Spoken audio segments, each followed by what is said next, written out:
Cloudy tonight, 57. Mostly sunny, back up near 80 for tomorrow. Partly cloudy, 61 for Tuesday night. Showers and storms are likely Wednesday into Wednesday night. Pockets of heavy rainfall are possible. Highs in the upper 70s and lows in the mid-60s. That's weather from Severe Studios on the mighty 1630 KCJJ.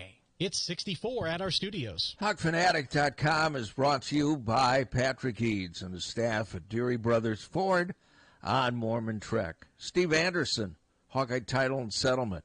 Mike's E-Keys for Cars. Tavern Blue on the Coralville Strip. GT Car and his crew at Supple's Building and Remodeling. Supple's Flowers, home of 1-800-800-ROSE. The Midtown Family Restaurants. Harty and Stocker Jewelers, 101 South Dubuque Street, downtown Iowa City. Diamond Dreams Sports Academy. Premier Automotive in North Liberty. The Oxyoke Inn in the Amanas. Streets Maintenance, doing remodeling and plumbing. And Dr. Lance Forbes, Diamond Dental in Cedar Rapids. Here's Tom Suter, Pat Harty from HawkFanatic.com. And it's that time of the year. Coach Don Patterson joins us. Well, Coach, haven't talked to you since January, I guess. Got to get to talk about a brand-new offense at Iowa that maybe sputtered it a little bit. What are some of your first thoughts from the scrimmage that you witnessed Saturday? Well, Tom, it's good to be back with you guys. It's always fun to talk football. I enjoy it really year-round, but especially in the fall of the year, or for that matter, even during camp in August. Saturday was a disappointment in some ways. That's to be expected because we're all optimistic about what might happen this fall. The bad news is we didn't execute on offense as well as we hoped to. The good news is we don't play on August 10th. We play on August 31st. Good point. So we got 3 more weeks to get ready. We're going to need every one of those days. We need to max out on what we can gain from each of those individual practices.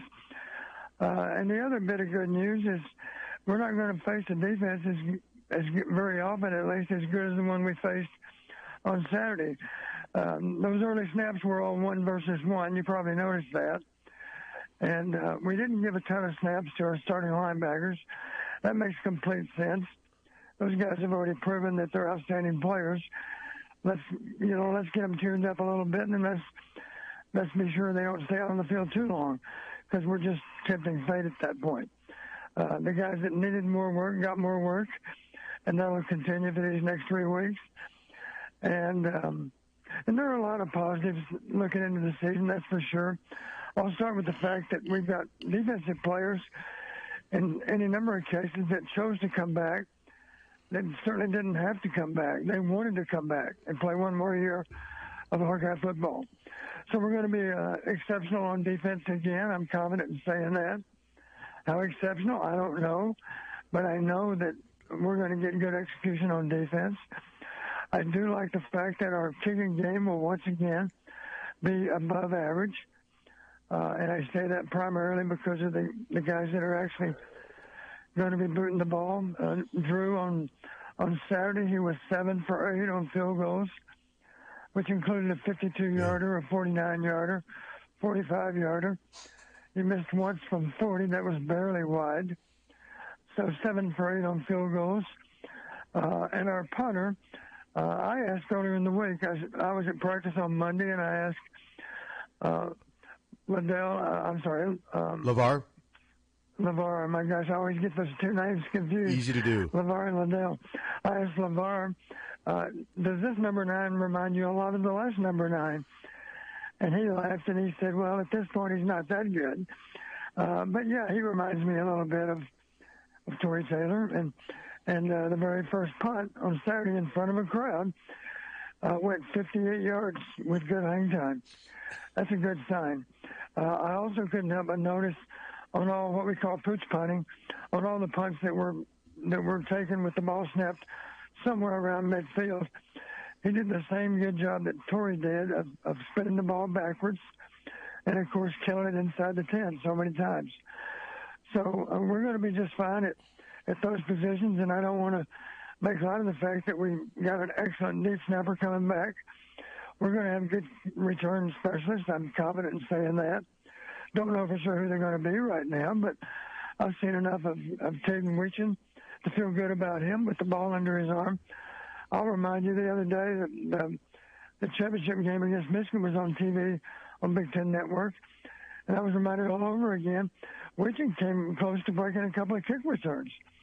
Had significant return yardage in those games. Maybe one of them had a penalty, I can't recall, but he's explosive. He's a little faster than what cover teams think. And of course, he's got a lot of courage in bringing the ball back. He's not shy at all about contact. So those are all good things. We'll have good cover units again. I'm confident in saying that because LeVar's one of the very best special teams coaches in the country. And our players understand that's important stuff. If my only appearance on the field is to cover a kick, then I'm going to do it to the very best of my ability. And the beauty of Drew Stevens, most teams never return kicks against Iowa because most of them are into the end zone. Hey, Don, welcome back again. We love having you each fall. And you and I were talking briefly on the phone yesterday, and I mean, we'll get to the quarterbacks. I mean, we'll get to McNamara. That's like the 800-pound gorilla in the room. But I was impressed with the run blocking. I know it wasn't completely a full-scale live scrimmage, and I love their running backs. They've got 7 running backs on scholarship. Kamari Moulton, Terrell Wash. They've got a lot of different versatility. Can you talk? You were encouraged, too, by it looks like they could have a decent running game this year if the line can deliver on Saturdays. Yes. I was making notes during the practice, throughout the practice, and one quick comment I did make pretty early in the scrimmage, or in the practice, I should say. I just wrote down 3 words: run game, solid. Yeah. And I really felt that way. I felt like our O-line blocking was better. I saw some slightly larger creases in the defense. Yep. I saw any number of backs that knew what to do with the ball when they had it. I think we're in good shape with quality depth at running back. Yep. It doesn't bother me that there's controversy about who's going to start, because I have great faith in Liddell Betts for having the right guy in the game at the right time. Mm-hmm. He's got a good knack for that. He demonstrated that last fall. So we're going to be in good shape at running back. I like the fact that we've got more than 5 linemen that we have some confidence in terms of O-line. I think right now, I think, I don't want to speak for the coaches, but I do think we have 7 linemen that have a good chance to play winning football. Yeah, they have 7 that have started multiple games. Yeah, we've got a lot of starts under our belt. 147. Those guys are no longer inexperienced. Yeah. They have significant experience. And I do like the fact, too, and this might seem like a minor thing, but I heard the comment made by one of the coaches during camp. I'm sorry, by one of the linemen during camp. The fact that we're making it a little more difficult, and I'm talking about primarily use of motion, a little more difficult for those linebackers to understand where the ball's breaking. Yeah. Makes them a little slower to the point of attack.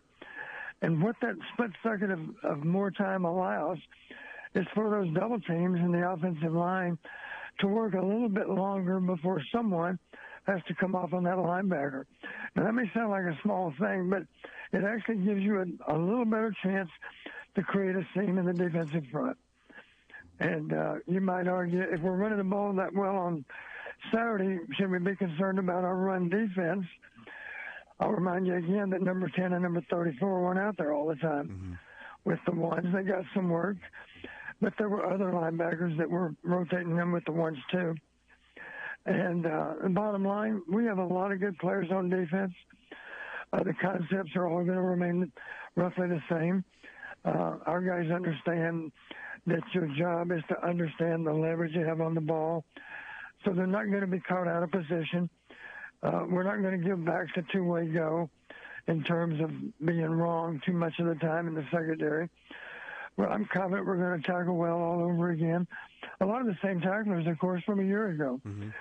So we're going to be outstanding on defense. I don't doubt that for a second. And then one final thing I haven't touched on yet. We have a favorable schedule. Yeah. And that doesn't guarantee anything, but I promise you, there are some teams in the league that are looking around and wishing they had Iowa's schedule rather than their own schedule.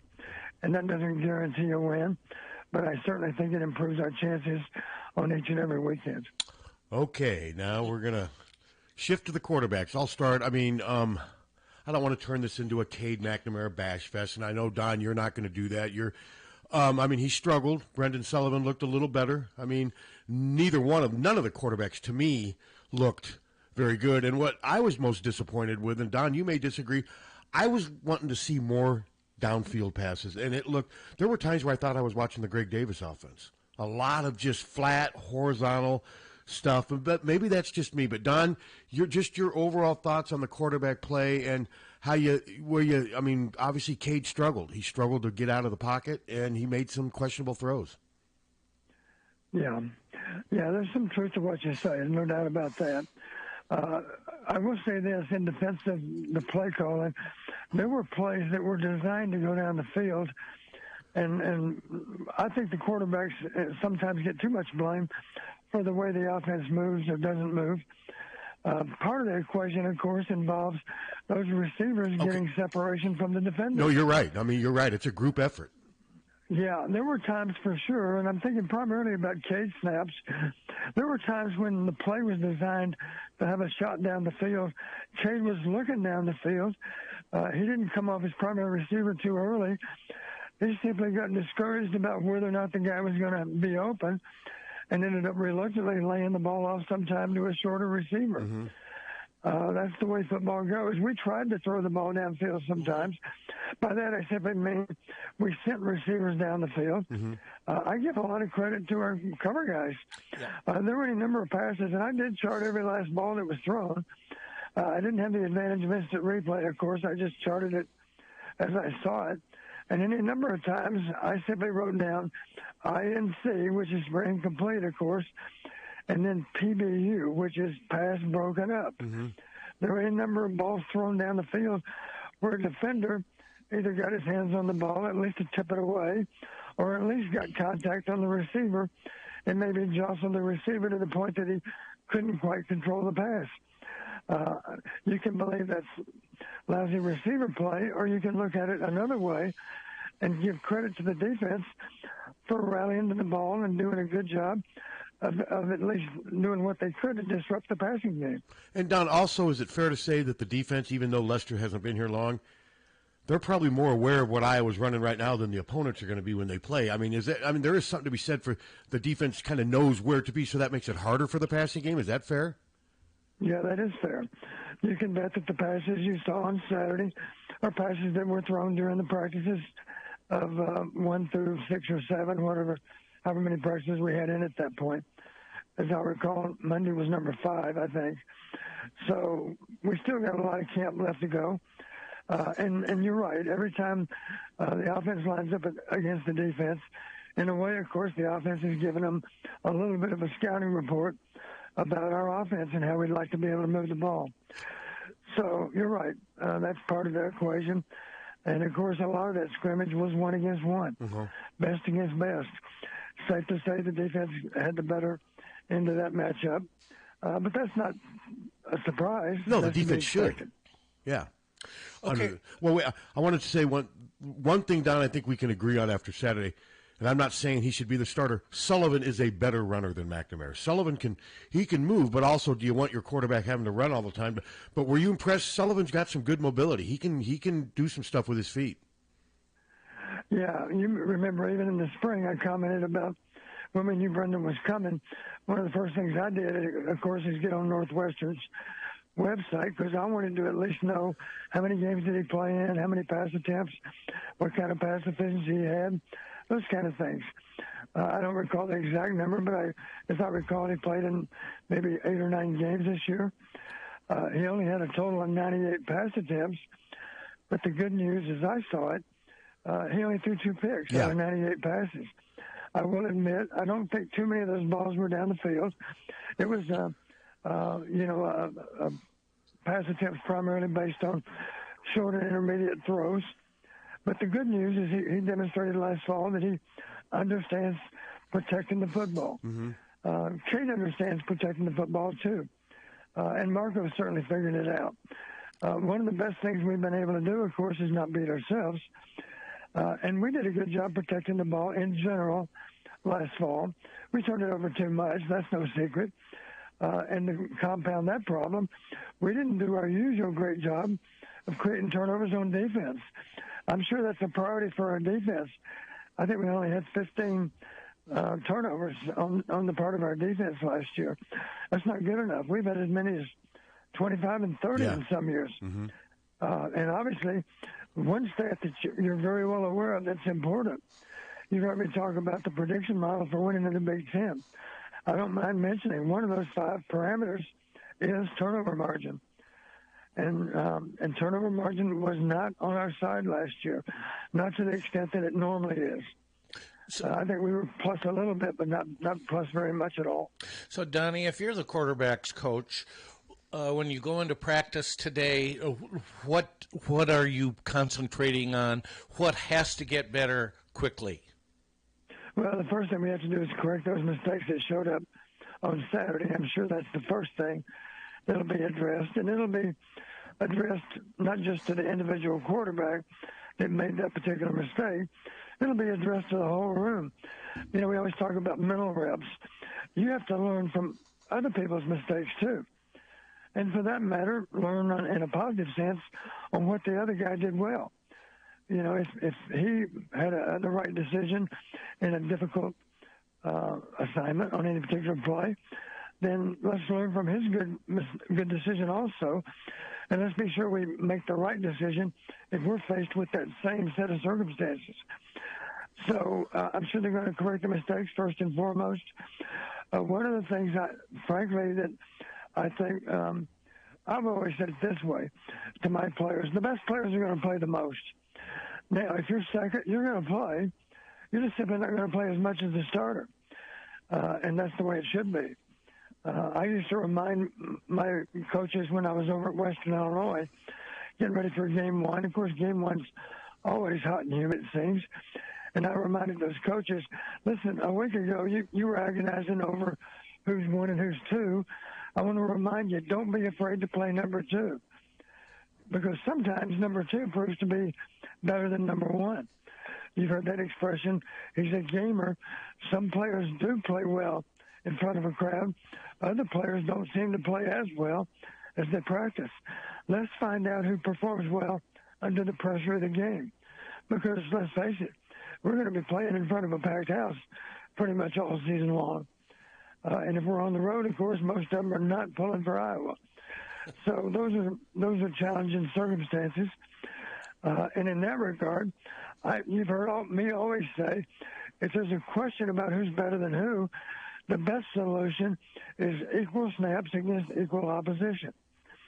And by that I mean, if Brendan has gained ground on Cade, then one simple solution is let's give Brendan a few more snaps with the ones, and let's not give him more than Cade, but let's find out who's better than who. The best way to do it is to put equal opportunity against equal opposition. That's the way to find out. I don't know that we're going to do that. Obviously, Cade has an edge on experience because he was a starter at Michigan for 2 years, and he started games last fall for us as well. He's got a wealth of experience. He's got more experience than Brendan. But one thing that is fairly obvious is that the better runner is Brendan, and the better runner is Marco. And if we have a game in which there's an issue with pass protection, obviously, and let's face it, this is kind of the trend in college football. And for that matter, pro football. People in general look for quarterbacks that maybe aren't the greatest world runners, but at least they're capable of extending plays and stepping aside from a pass rush. And if they have to pull the ball down and run it with it, being able to gain a few hard yards and still avoid hard hits. I used to always tell the quarterbacks, on first and second down, your job is to protect yourself. If you pull the ball down and run with it, I want you to try to avoid any hard hits. On third down, on the other hand, congratulations. You pull it down, you just became a running back. You got to go get a first down. You still protect yourself, of course. You keep your pads low. You try to avoid a big hit. You certainly don't want to get stood up with a hard hit and then get hit by another 2 and 3 players after that. but you do what you can to get that first down because it is a critical down. That's why we're asking you to give your best impersonation of a running back. You know, Don, I thought the best pass of the day was thrown by the fourth-team quarterback, Jackson Stratton. I don't know if you remember the one, a seam route. I believe it was to a tight end. It was probably 20. It was a beautiful ball. I know he's not going to play. He's fourth, but you remember the pass I'm talking about? Yes, I do, and I don't even remember his name, but I remember writing down number 19. That's who threw it. I think I had it as a 20-yard gain. Let's see. It was into a tight window. It was just a nicely thrown ball. Yeah, I'm not sure of the yardage. Maybe I didn't record. I will confess, I actually left before that last series of downs because it was already a little after 1 o'clock, and I had a 3:10 tea time, and I had to eat something before I played golf. So I reluctantly walked out of Kinnick, and number 19 was on the field when I left. I did hear, as I was walking by Stella's to get to my car, I did hear the PA announcer announce, "Thank you for attending today's scrimmage." So I missed probably the last half dozen snaps. Maybe that's when that deeper seam pass occurred. Because I don't have it down as a 20-yard gain. Longest gain I had for number 19 was 10 yards. So I'm pretty sure I missed that pass. Yeah, it was at the end. And I believe it was number 19. My mind's kind of, you know me. But it was just, I'm like, 10. Wow, look at that. A nice ball thrown down, tight spiral, hit him in stride. And we just didn't see much of that at the scrimmage.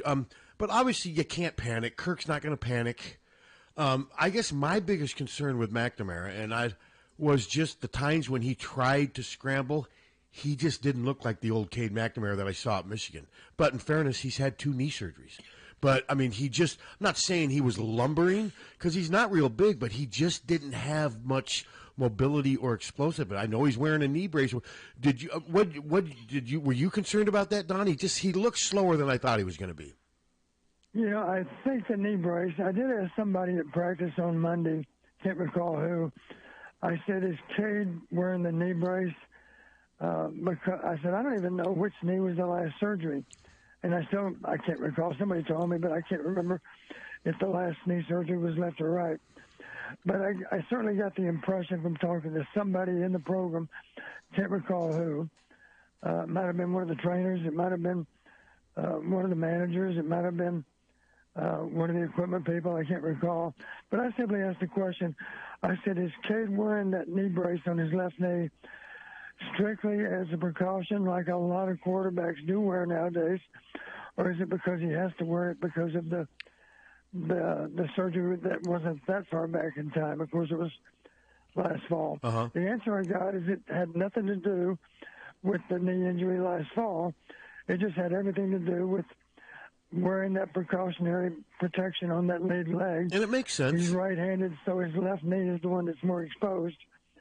And it was strictly a precaution that a lot of college quarterbacks are going to see, and NFL quarterbacks too.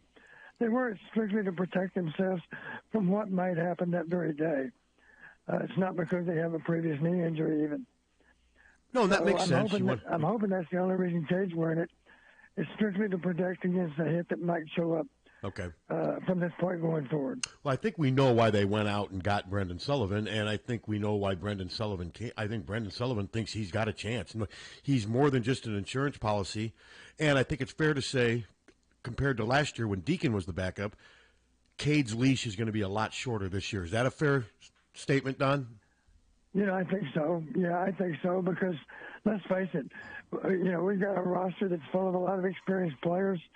We've got a schedule that gives us a chance, and I realize a game at Ohio State is very, very difficult. But the beauty of our schedule, and we'll touch on schedule here before the hour runs out, the beauty of the schedule, we're severe underdogs on the day we play Ohio State, probably, assuming the first half of the season goes the way people expect. But here's the good news. Right now, based on preseason rankings, we actually have a chance to be favored in all 11 remaining games. Yep. And that doesn't mean we're going to win any of them, of course. But I certainly like our chances if we're favored to be the better team going into the season. that's a good chance for us to be able to win another football game. And what we've said before is Iowa State, Nebraska, Wisconsin, Northwestern, they're all at Kinnick. Yeah. That's a huge correct. advantage. And I know UCLA, they never draw well. They've got a first-year head coach. Hopefully he coaches better than he addresses audiences at press conferences, and I assume he probably does. But, yeah, no, it's a workable schedule. Yeah, it really is. Let me talk about the rankings a little bit, just preseason. You know me, I'm always about numbers. So I actually took 3 preseason polls. Don't mind mentioning what they were. ESPN generates one. That's actually somehow computer generated. If you can find it online somewhere. But they rank them all from 1 to 18. And they even predict to the nearest 10th how many wins you're going to have. And again, it's just a computer doing the research, but it's a good way to come up with some kind of ranking. I took Athlon's ranking because I think through the years it's been a respectable source of information. And then last but not least, Cleveland.com, which may not sound very legitimate, but I do know there are 27 posters there, 18 of which cover 18 Big Ten teams. And then the other 9 all cover any number of Big Ten teams from a broadcasting standpoint. So that's a good source of information. Our average ranking, when you combine all 3 of those, we were 5th, 6th, and 7th on those three rankings, and that averages out as being preseason ranked 6th out of 18. Here's the bad news. Ohio State's preseason ranking is 1.3. They're ranked first, and second in no particular order in those 3 polls. But then when you look at our entire schedule, even to include Ohio State, our average opponent ranking is 10.2, Yeah. 10.2, or 10.4. That's an average of 10.3, of course, when you combine all 3 of them. Furthermore, we're ranked higher than everyone on our conference schedule except Ohio State. That sounds good to me. And based on preseason rankings, our next 3 opponents with the highest rankings all come to Kinnick. Wisconsin has a 7.7 compared to our 6.0, Nebraska 8.3, and Washington at 8.7. Incidentally, if we had to go west for one game against a Pac-12 opponent, a former Pac-12 opponent, no doubt in my mind, the best game for us is in Pasadena. Without question. Because I think Washington would be a better home field advantage than what UCLA will have in November. And for that matter, of course, SC and Oregon are not easy places to play either. So I like our chances there. Our other 4 road games, let's throw out Ohio State. Minnesota, preseason ranking, 13.0. Michigan State, 15.3. Maryland, 11.3. That's theoretically the toughest of the remaining road games. And then UCLA right now checks in at 12.7. So we have a wonderful chance to beat them all. And again, that doesn't guarantee we're going to beat anyone, but I guarantee you this with our coaches, and it starts with Coach Ferentz.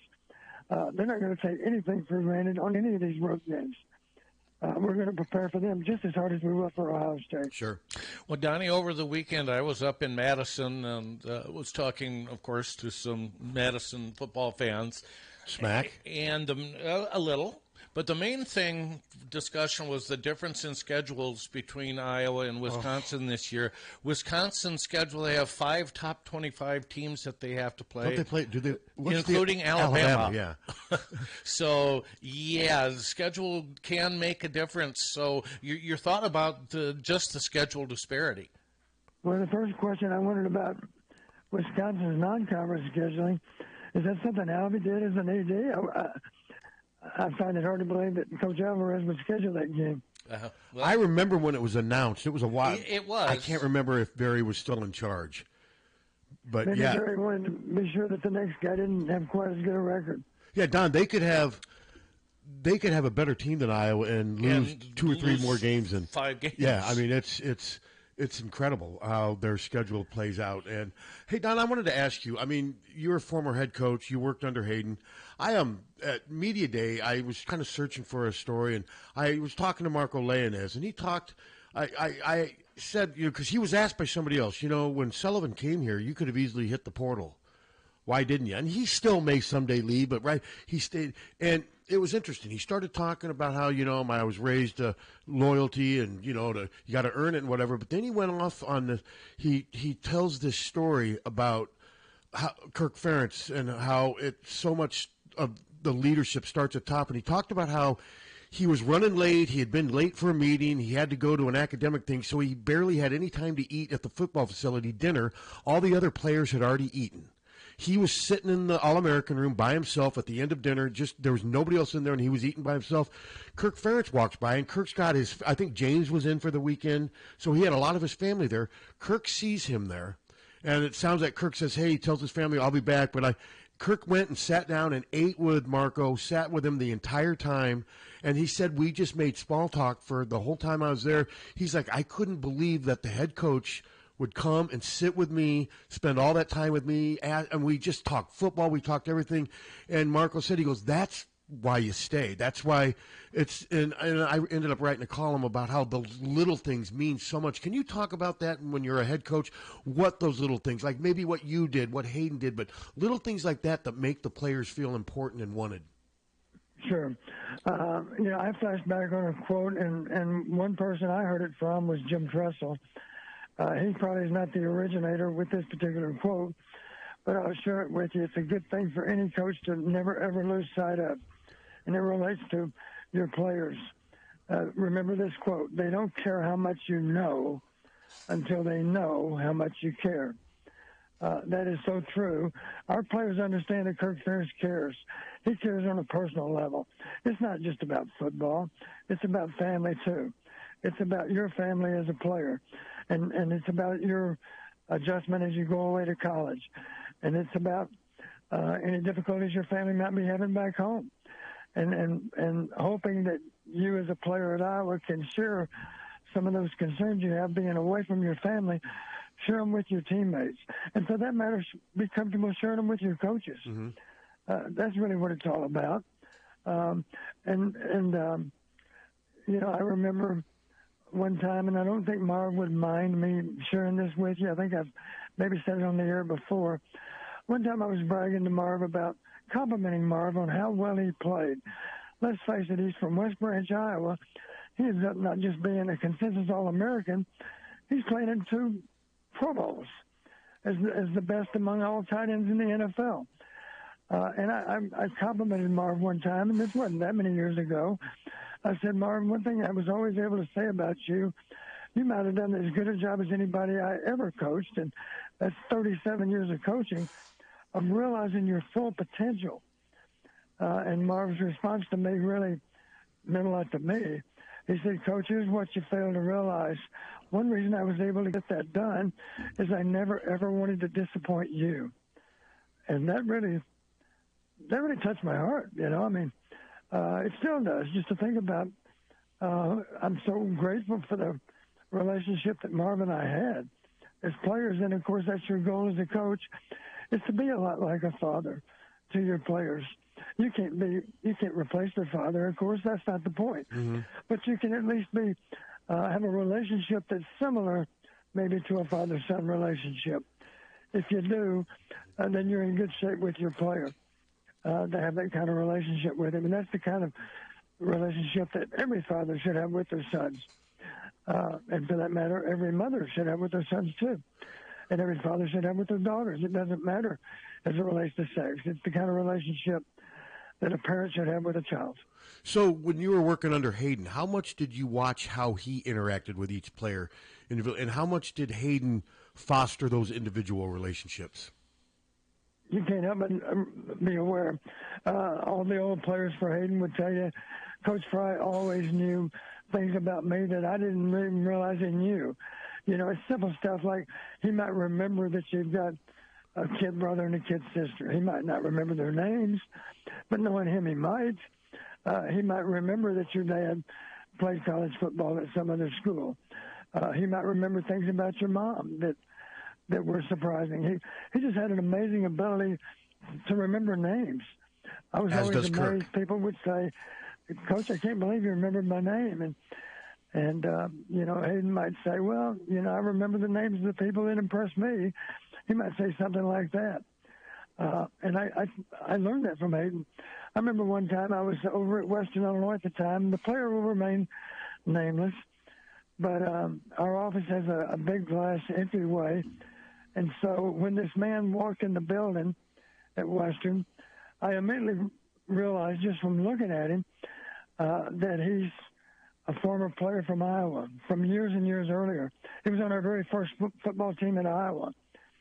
And I remembered his number and his name. And he was with his boss. He came in with his boss. He wanted to introduce his boss to me because I never coached him, but he was on our team. Mm-hmm. And by the time he walked in the office, which took another 10 seconds for him to, from the entryway glass, he had to walk around the corner and walk in the entrance. When he walked in, I was able to call him by name, first and last name, and the part that blew him away is I remembered his jersey number. And he was, I could tell he was proud because it made an impression on his boss. You know, your coach, let me get this straight. This was not your position coach. This is just one of the coaches. And he remembered your name and your number. That's amazing. Now, you realize I've always had an ability to remember numbers well. Mm-hmm. But it's not easy to remember all the names and numbers. To this day, when I go play golf at Finkbine, guess what golf cart I pick? I pick a golf cart that has a number on it, and it's my way of honoring that particular player that day. Interesting. That's good. The other day, Saturday when we played, just a few days ago, I took cart number 3 because that's Dan Hughes. Interesting. How'd you shoot? I can remember just about, not every number from 1 to 99, but just about I can remember a player almost for every number. How'd you shoot Saturday, Don, if you mind me asking? What's that? How'd you play Saturday, if you mind me asking, your golf game? You know, I played better. I was encouraged. I was not very good the week before. I'll admit, I found myself thinking, you know what, I sat out here in the sun for 2 hours watching the scrimmage, a little more than 2 hours, I guess, and it was a warm day, and like a fool, I overreacted to clothing. I thought, well, it's a little cool this morning. I'm going to wear khaki pants, not shorts, and I'm going to wear a long-sleeve black T-shirt that, of course, is black and gold. But that was too much clothing for that scrimmage. I was a little bit warm from sitting out. It reminds me on Monday, at practice on Monday, that day did have a heat index of 102. You might recall last Monday. First thing I said to Kirk after practice, I said, I've just been standing here watching for 2 hours, and I'm exhausted. I can't imagine how the players must feel. Yeah, it was. We were sure it was sure different on Saturday, though, wasn't it? It was beautiful Saturday. Yes, it was. It was a beautiful day. But I will admit, I thought, you know, I've already walked 3,000 steps on Saturday, and now I'm going to go play golf. And, of course, I'm going to use the cart. There you go. But I know that even with the golf cart, you walk about 8,000 steps. Well, sure enough, that day was about 11,000 steps. Good for you. And I had no trouble sleeping that night because that was a lot of steps. Getting back to golf, I was encouraged. I won't give you a number, but it's still nothing to be too proud of. But it's tracking in the right direction. Well, maybe the Iowa offense can model themselves after your golf game. And I want to get back to the offense because I want to get back to something that was encouraging, the running game again. Don, I know they were going against it wasn't a full-scale scrimmage, but they were going against good guys. I just was impressed with the surge from the offensive line consistently. And then I liked how number 8 and number 28 found seams in the defense. I mean, there were times when Terrell Washington, who was running, you know, parallel to the line of scrimmage, and all of a sudden he just cuts. And next thing you know, he's 7 yards downfield. Just your thoughts on that. You're absolutely right. You know, it looked to me like anytime our one offense, and again, I don't know who all the defenders were. It wasn't necessarily our starting linebackers on some of those snaps. But in general, of course, it was good against good, best against best. It seemed to me like we consistently gained 3 and 4 yards. Yeah. And there were a number of plays that broke for 10 or more. And you're right about 28. I made a comment about 28 on Monday. I said to Reese Morgan, I think I said it. I said, I like, how's it pronounced, Moulton? Is that how it's pronounced? Kamari Moulton. Moulton, yeah. I said, I like Moulton because he's got really good vision. Mm-hmm. Some guys just see the field better than others. Some guys, it seems like they always make the right cut. And you've heard people refer to it as running to daylight. Both those guys are good daylight runners. Truthfully, all of our top backs are good daylight runners. They are. They are. You might argue that 8 and 28 are a little bit quicker, maybe, than certain other backs. But we also know we like LeSean. We like number 2. Those guys are good backs, too. Number 2 is a little different kind of back than the others. You've heard me refer to him as reminding me more of a guy like Eric Dickerson. Yeah, I see that. More of a glider. Maybe not quite as sharp a cuts as the other guys, but still makes his cuts on the run. And when he does get into space, he's got deceptive stride length, which means sometimes defenders underestimate his speed. You can think back to any number of long runs he's had over his career already. And, of course, he's got a lot of career left. So those guys are going to be difficult to defend. And it all starts with our guys at the point of attack being able to give them some running room. I think we're going to do that better this year than we've done it in recent years. The other thing I've noticed about the running backs, not all of them, but several of them, Moulton and Washington. Well, Washington was recruited to Purdue under Jeff Brown. That tells you something about his ability to catch. But I think they can catch the ball, whereas sometimes when Iowa gets running backs, they're just running backs. They're not real versatile. But I see versatility to where maybe we'll have a time where number 2 and LeSean and number 28 are all on the field at the same time. To me, you always talk about getting the best players on the field at the same time. Do you envision that too? Yeah, I think that's entirely possible. I do know, wasn't there some discussion early on about Washington maybe switching to receiver? Well, he's doing both. He's playing both. Kirk talked about that again. He played exclusively running back Saturday, whereas during the spring he played more receiver. But he's going back and forth. And what Kirk said is, yes, he's in the mix. He's a good player. He's going to play. I think they're going to use him at both, but a slot receiver. But when you put him in at running back, have him be a pass catcher. I mean, Ronnie Harmon made a living in the NFL as a third down back, stuff like that. Well, let's not forget, too, you've heard me talk about this before. I remember when Coach Snyder left to go to K-State, Coach Fry asked me, and this is what good head coaches do, he said, Donnie, I want you to put some thought into this. Any recommendations you have to improve the offense, I want to hear about them. And so one of the things I recommended then, I said, Coach, here's what we need to do. In the previous year, and Bill Snyder's a great football coach, we all know that. But I remember one thing that Carl Jackson had said, and Carl was still with us. You know, when Bill left, Carl was still here for a couple of years. I remember that year we played over at Indiana, and we had a really good offense. You might remember that Chuck Hartley was the quarterback that previous year. And we had a really good blitz package to take care of stunts that Indiana would have. But Indiana did a good job of hiding some stunts, and we were in one-back offense. And just to envision, we put 3 wideouts on the field. And to do that, of course, we took out a guy like Cedric Shaw, somebody like that, you know, a good back. I can't remember who the backs were that particular year, but I believe Cedric was one of them. And I remember Carl one time commenting just to me in private. He said, you know, I worry a little bit about us taking out our best back to put in our third best receiver, you know, to replace that back with our third best receiver. Now, of course, in some down and distance situations, it makes complete sense to do it. Mm-hmm. But the thing I realized, I give Bill Mallory credit. They had a really good blitz package. And if the protection was set the wrong way, Chuck Hartley is about a 3.9 student in business, and Chuck, of course, understood how to flip the protection and be sure we were straight on protection, regardless of where the pressure came. But even Chuck Hartley got fooled a time or two, if only because the clock was going low, and he got caught, and they sacked us a couple of times in that game, and they won the snap.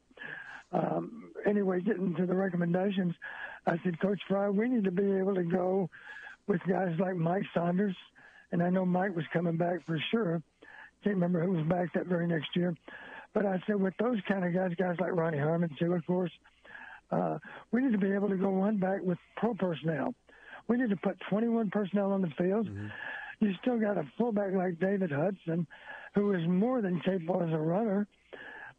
So let's go one back. Let's put Saunders in the slot. let's run our one-back offense, and then really mess with them. Let's run David Hudson with the football because we all know he runs like a running back anyway. Yeah. We still got a great threat in the backfield, even if we are in one back. And, of course, for that matter, maybe we'll run the quarterback too and use David Hudson as a lead blocker for the quarterback. Yeah, Mike Saunders. So my point is, be multiple with your formations with the same personnel. Yes. And a guy like Washington gives you that chance to do that. Yep. You don't know if he's a running back or a wideout from one snap to the next. Now, speaking of Indiana football, Don, how familiar are you with the new Indiana head coach? Not very. Have you heard some of his comments? Not really. Up to this point, I saw you're going to love it. You're going to love it. He's pretty confident. He's not bashful. He doesn't hold back. It was interesting. They asked him about playing at UCLA, and what did he say? We're going to go into an old stadium and kick their ass? Yes, he's very – I can't recall, other than maybe Deion Sanders, I can't recall a head coach being that outspoken. Is he gambling with that? Or is there a chance maybe you can win at Indiana. Bill Mallory did, but his name is Kirk Cignetti, I believe it is. You should check him out, Don. It's pretty – he did a hell of a job at James Madison. I'll give him that. Yeah, but James Madison is one of the better jobs in FCS football. Mm-hmm. It has been for long since I left Western Illinois, even before. So when you say better job, what does that include? What makes it one of the better jobs? Well, I can't think of Mickey's last name now. The old coach there, when I first went to Western, you have to look it up. I can't remember Mickey's last name right now, but he was one of the best coaches in FCS football, and they won every year, and they went deep in the playoffs every year. A little bit like Appalachian State. You remember them? Sure. Oh yeah. When they were in FCS, I know Michigan fans remember. They sure do. They sure do. Winning in the Big House when they were an FCS team. So Mickey Joseph, I think. Okay. Sure that was his name. I know a Mickey Joseph. I'm not sure if that's the right name even. He played at Nebraska. Senior mom, and I'll excuse myself there but I know Mickey was his first name. Okay. Mickey Matthews. I'm sorry, Mickey Matthews. Mickey Matthews, okay. That's his name. So they've been good. They've been good ever since year 2000. They've been good for a long time. Cignetti's a good coach. I don't doubt that he's got a good brain for football, but he's still inherited Indiana players, and that might be a little bit of a problem. You've heard that expression, you can't make chicken salad unless you've got some chicken, Yeah. Good point. So we'll see. I remember what Coach Fry used to say, and in general, that's what he did. Speak softly and carry a big stick. He generally killed his opponents with praise. He generally yes, I do remember that. Bragged on them, and he made sure they didn't have a lot of bulletin board material. I think that's a good thing to do, especially if you're going on the road. I'm assuming that UCLA game must be early in the season, even. That I don't know. No, it's a little late. I believe it's in November. No, are you talking about Iowa or Iowa? No, I mean, he's talking about Indiana. Oh, okay. Yeah, I'm not sure when it is. I just thought he had some colorful comments at the Big Ten Media Day. It was funny. Before we wrap up, I wanted to ask you, what did you think of the NCAA's ruling on the Michigan State? We're giving Harbaugh a 4-year show cause penalty, meaning obviously he can't coach in college for 4. What did you think of that? Well, I guess my first thought is too little, too late. Exactly. Yeah. It's just unfortunate. Now, as I understand it, that penalty doesn't have anything to do with Spygate. Is that true or not? I haven't read. I know it dealt with recruiting infractions. I think we all know he got out ahead of the posse. Yeah, right? I think he did kind of what Pete Carroll did at USC, didn't he? Exactly. Yeah, basically, he kind of thumbed his nose at the recruiting rules. He would say, "Well, does it really matter if I violated the rule and bought some recruit a hamburger when I wasn't supposed to be able to do that?" Stuff like that. I don't know any details about the accusations, but I do think it's unfortunate that he leaves and leaves that. Yeah. Okay, well, listen, this was uncomfortable sitting behind. No, you're right. Don't get me wrong. One of my brother-in-laws, Jamie Morris. I'm not trying to pick on Michigan. I just think it's another example of the NCAA just being silly, toothless. I mean, we can talk about that forever. But Don, this was a great season debut, and let's do this again on the 26th. Let's do a Monday show leading into the season opener. You'll give us some info on Illinois State, and then we'll just go. Now there are 2 bye weeks this year, so. Maybe we'll have a Monday where you can take off or whatever. But, yeah, every Monday, a little after 9 o'clock. I know our listeners love this stuff. Today was great. I really enjoy all your insight. Tom, anything else before we wrap up? Always enjoy talking to you, Coach, and look forward to the next time. It's my pleasure, guys. Let me just whet the appetite of the listener a little bit. We can talk on the 26th about Illinois State. I do know quite a bit about them. Of course, we played against each other when I was in the Missouri Valley. Sure. And they're an arch rival of ours back then.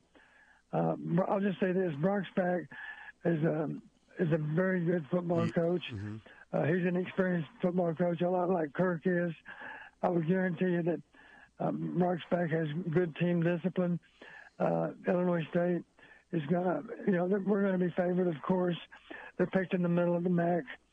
the Missouri Valley, in the middle of the Missouri Valley Conference.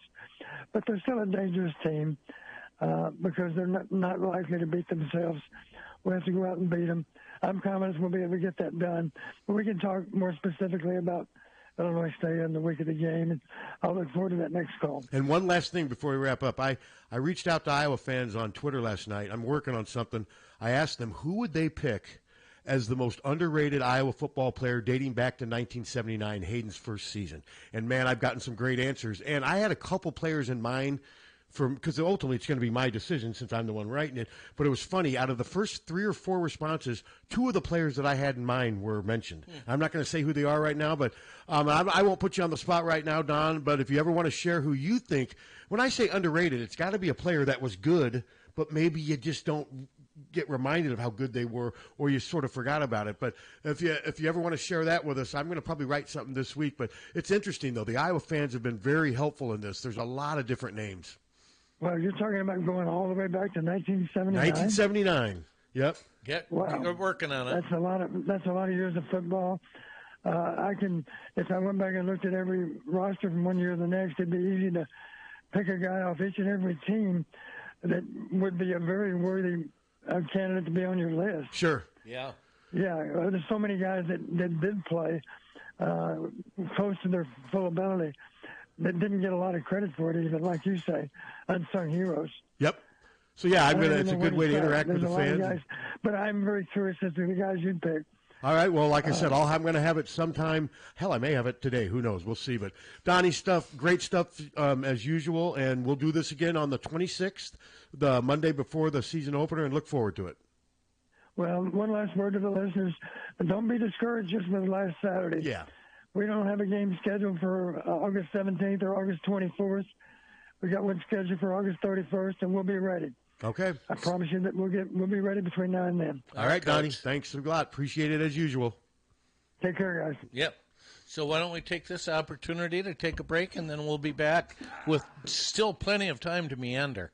1-800-800-ROSE. 1-800-800-ROSE. Your FTD florist is the only number you need to know to send flowers anywhere in the country or Canada from anywhere in the country.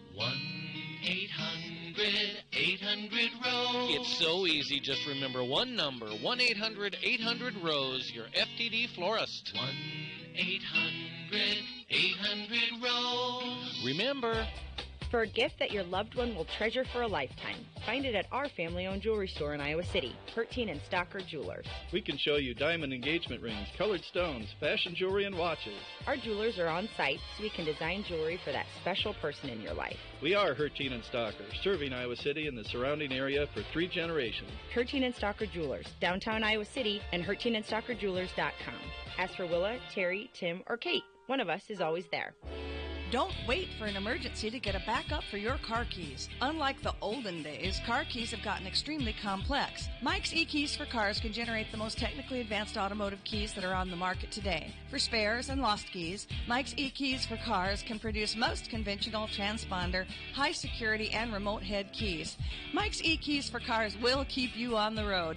Call 319-330-9185 and schedule an appointment today. Don't wait until it's too late. Call 319-330-9185 today. Are you tired of living in a home that doesn't quite meet your needs?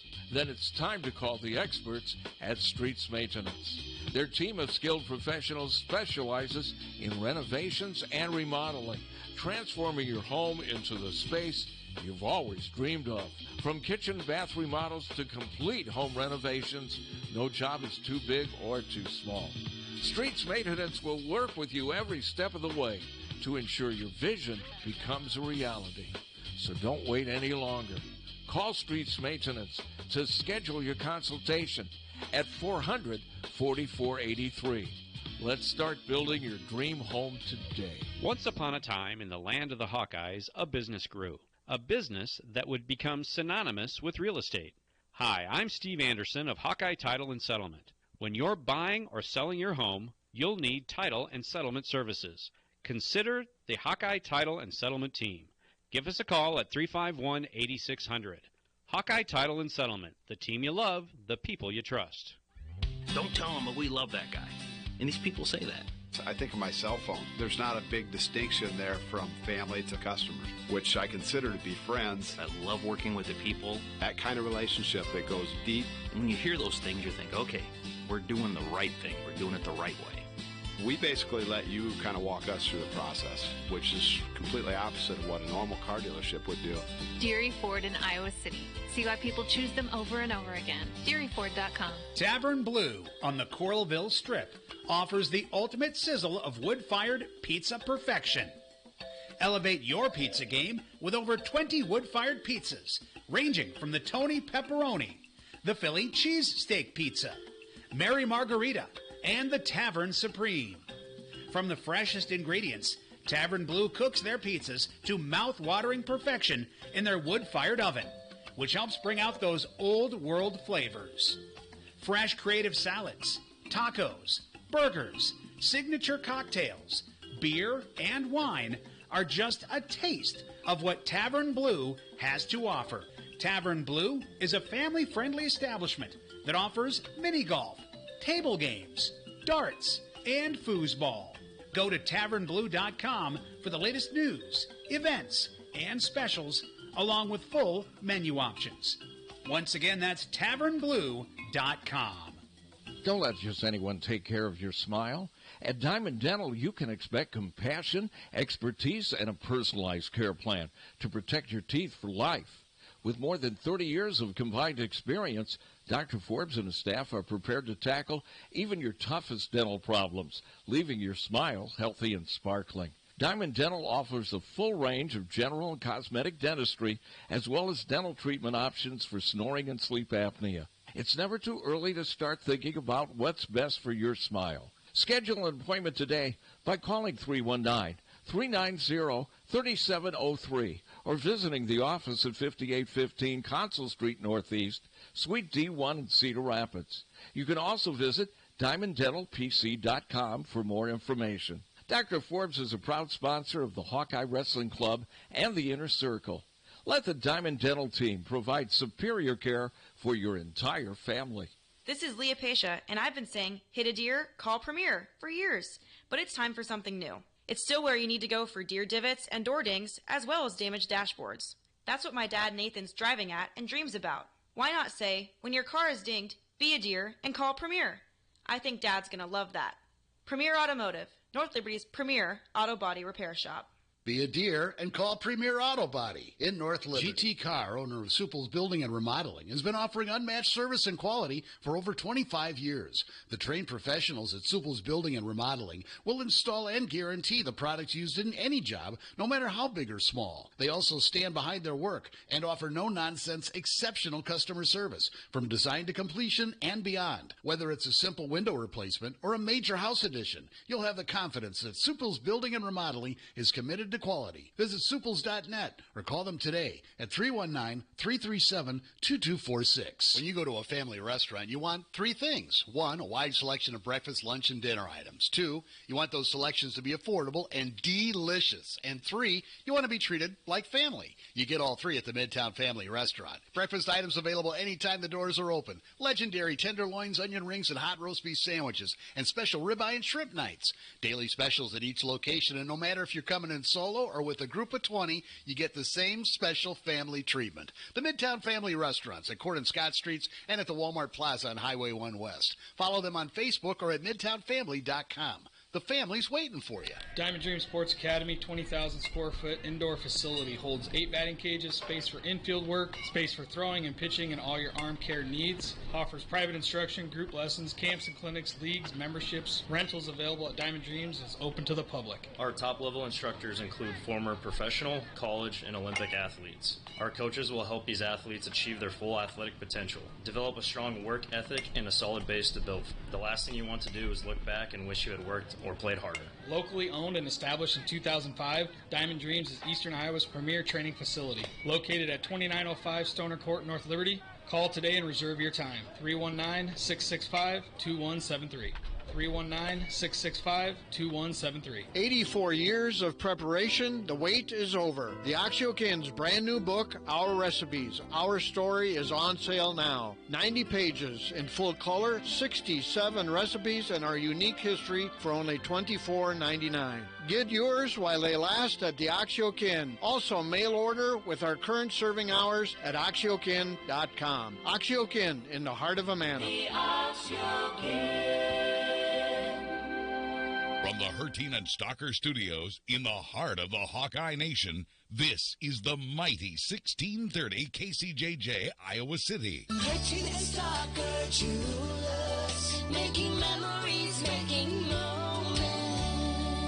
Meteorologist Brittany Merlot. More clouds than sun today, but still quite pleasant, with high temperatures tapping the low 70s. Patchy fog is possible overnight. Otherwise, tomorrow will be mostly sunny with highs nearing 80. We put that on repeat for Wednesday as well, but then showers and storms move in, drenching us. 1 to 2 inches of rain is likely, with locally higher amounts possible. That's the forecast on the mighty 1630 KCJJ. Right now, 67 degrees.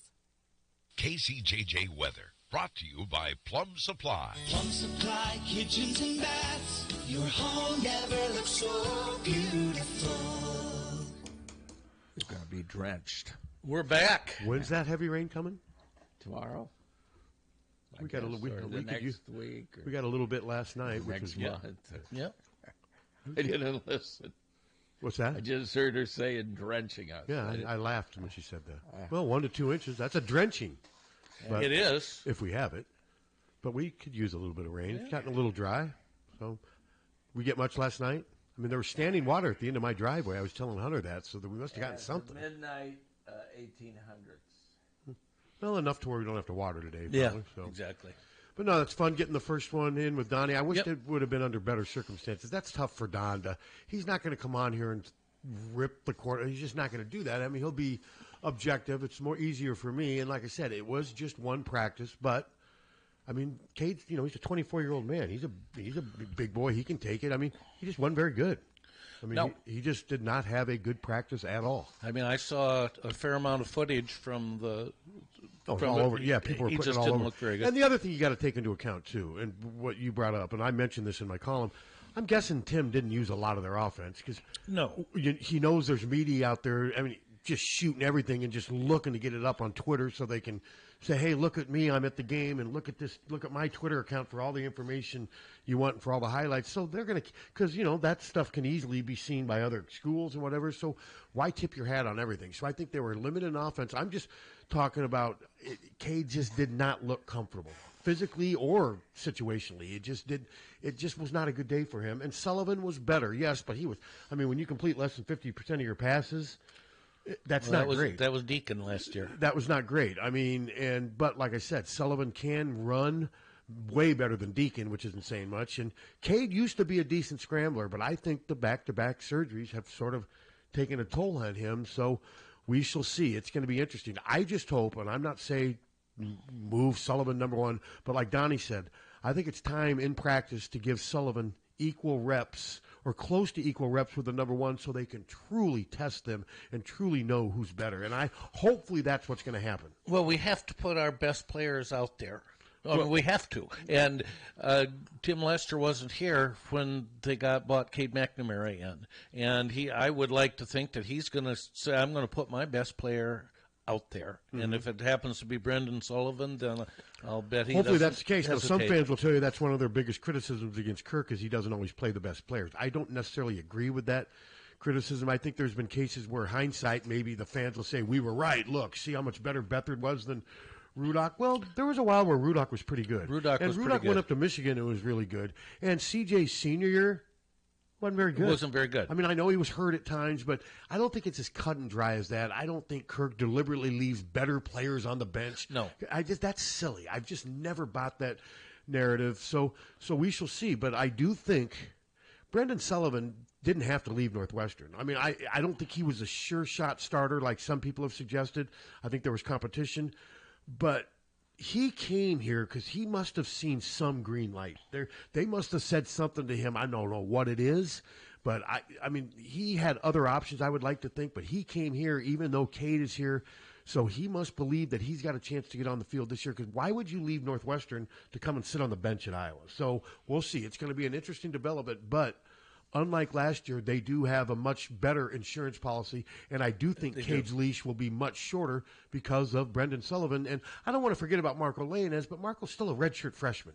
I mean, and he showed great scrambling ability again, but he didn't throw very well. There weren't a lot of open receivers. I do agree with Don. One of the other issues, there was not a lot of separation by the wide receivers. Now, they were missing three of their best receivers. They were missing, who? Right. Seth Anderson. Seth Anderson. Well, Lachey's a tight end. Yeah. Seth Anderson and Dylan Howard, but he's never played. But he may be up good. I mean, Seth Anderson was the one that they were missing that I think is somebody that will help them. I mean, he's played and what have you. And, yeah, they were missing Lachey. But I have no worries about the tight ends. And tight ends are fine. I'm more worried about receivers creating separation downfield so they can throw seam routes and post routes and just not have everything be underneath and horizontal. There was a lot of underneath and horizontal. And like Don said, he does think the quarterbacks at times were wanting to throw downfield, but they weren't comfortable with what they saw. Now, there was one play where Sullivan had a chance, and he just did. I can't remember who it was, which receiver it was. It may have been Gill, but he did sort of he lined up in the slot. He cut out to the left and then cut to his right toward the sideline, but then the D-back bid on that. But by the time the D-back bid on that and Gill started to go downfield for what would have been a nice downfield passing option, Sullivan had kind of given up on the route and then dumped it off to the left. And I remember thinking, they had him. So that's the kind of stuff that'll come with time. But, yeah, and every time when they don't go downfield, Don's right. You can't just blame the quarterback. There's a lot of different things that go into it. So, and receiver separation was a problem and has been a problem. Continues to be a problem. But, other than Gill, they didn't do anything to upgrade their receivers. No. And Jacob Gill, I mean, it's not like he was a world beater at Northwestern. But I've heard great things about him, very serious about football, very mature. Obviously, he's smart. He went to Northwestern. Maybe he comes here, gets more of a chance, and he may blossom. I mean, but they need some receivers to step up. And but again, they don't have a lot of depth at receiver. They just don't. No, and they don't. That's going to be a problem. So now another of the biggest problems we've had offensively since Nate Stanley left has been in the red zone. Did you see any thing that gave you encouragement in that respect at all? No, but I don't want to overreact. No, I did. I didn't really see anything passing-wise from the offense on Saturday that was encouraging. The most encouraging thing to me was the the burst from the offensive line, the cohesiveness of the offensive line, and the versatility of the running backs. That, I like I said, I cannot recall a time when they've had better depth at running back. They have 7 running backs on scholarship. Oh, Xavier Williams, the freshman, I liked him, man. He's built. I'm going to age myself. You guys remember Robert Newhouse from the Dallas Cowboys? Oh, you bet. Those short little keg legs. This kid has got a low center of gravity. He runs hard, but the other thing I like about him, he's got good vision. I was impressed with him. And he's probably 6th or 7th on the depth chart right now. And there's a chance he probably won't play, and he'll redshirt. But, right now it's LaShawn, Caleb Johnson, Kamari Moulton has moved ahead of Jay-Z and Patterson, but Jay-Z and Patterson has shown when he's healthy. Remember, he was the star of the Iowa State game last year. He's good. And then you've got, after him, Terrell. I'm really excited about what they have with the running backs and whatever, but now it's up to Tim Lester to figure out a way to get these guys in. I don't want to watch a game where Terrell Washington and Kamari Moulton get like 2 or 3 plays because they're just going with. They need to go by committee, and they need to get guys in on the field at the same time. So the defense, oh wow, we've got number 2 and we got 28 in. We got to account for all these guys. So hopefully that's what happens. So we'll see. And the quarterback's got to be able to get the ball to him. He does, and that was a problem. That was a problem Saturday. Sullivan did have a couple drops, but he also missed some throws. But most of it was underneath routes, and that's pretty much what happens at most of these open scrimmages we see with Iowa football. But I'm not going to panic. You asked me about my 10-2. I'm probably not as confident now after watching Saturday, but still, I picked them to go 10-2, and I still look at that schedule, and I'm like, whoa. If the offense is just somewhat competent, they should be able to win most of these games if the defense plays like you think it will. But the other thing is, though, we just don't know what kind of team Michigan State's going to have this year. Maybe maybe this is going to be a huge breakthrough season for Nebraska. You just don't know. So we'll see. But like I said, the schedule could be a lot worse. Well, and the thing keeping Wisconsin fans in line is the fact that their schedule's so brutal, and, they don't have the same identity that they have had for the last 20 years. Well, they're not as good as they used to be. No, they're not. And they're not as big up front, I don't think, are they? Well, they're as big. They're just not as established. Their guys aren't. No, it's going to be interesting to see what happens with Wisconsin this year. Do they have that Mordecai back? I think so. So, they should get decent play. They usually have good running backs. Now, in fairness to Wisconsin, they've had some injuries, too. That injury to that running back last year, that was significant for them. Yeah. Well, no, the guy Masuli or whatever, that was a big loss for them. They've had some, but no, they're not playing as good as they used to. They've dropped. I think even defensively, they're not as good as they used to be. So we shall see. It's going to be interesting, but I could see Wisconsin going 5-7 or 6-6 this year, and having most of those losses against really good teams. Yeah.